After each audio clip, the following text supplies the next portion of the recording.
आपने कभी बहती हुई नदी को ध्यान से देखा है? बड़ी तेज़ी के साथ अपने ऑर्गन पॉइंट से बहना शुरू करती है। शुरुआत से ही उसका लक्ष्य अपनी मंजिल को प्राप्त करना होता है। रास्ते में हजारों बाधाएं आने पर भी वह लगातार बहती रहती है।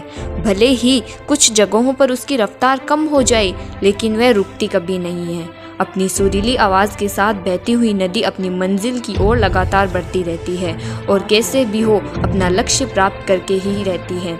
सोचो, यदि नदी बीच में ही रुक जाए या फिर उसका बहना छोड़ दे तो क्या होगा? दोस्तों, वह रुककर नष्ट हो जाएगी।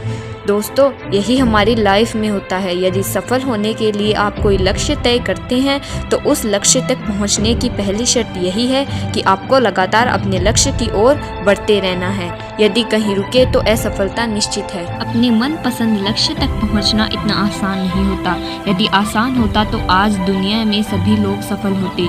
सफलता के रास्ते में बहुत सी बाधाएं सामने मुंह फैलाए खड़ी मिलती है। ये बाधाएं हमें रोकने की पूरी कोशिश करती हैं। जो लोग मन से कमज़ोर होते हैं, जिनका कॉन्फिडेंस लेवल बहुत कम होता है, वह इन परेशानियों के आगे झुक जाते हैं और असफलता को स्वीकार कर लेते हैं और बाद में अपने भाग्य को कोसते हैं। लेकिन आप जैसे वीर लोग इन परेशानियों का सीना तान कर सामना करते हैं। भले ही टारगेट तक पहुंचने की स्पीड में कुछ समय के लिए कमी आ जाए, लेकिन रुकते कभी नहीं हैं और जो रुकते नहीं हैं उन्हें अपनी मंजिल तक पहुंचने से कोई नहीं रोक सकता।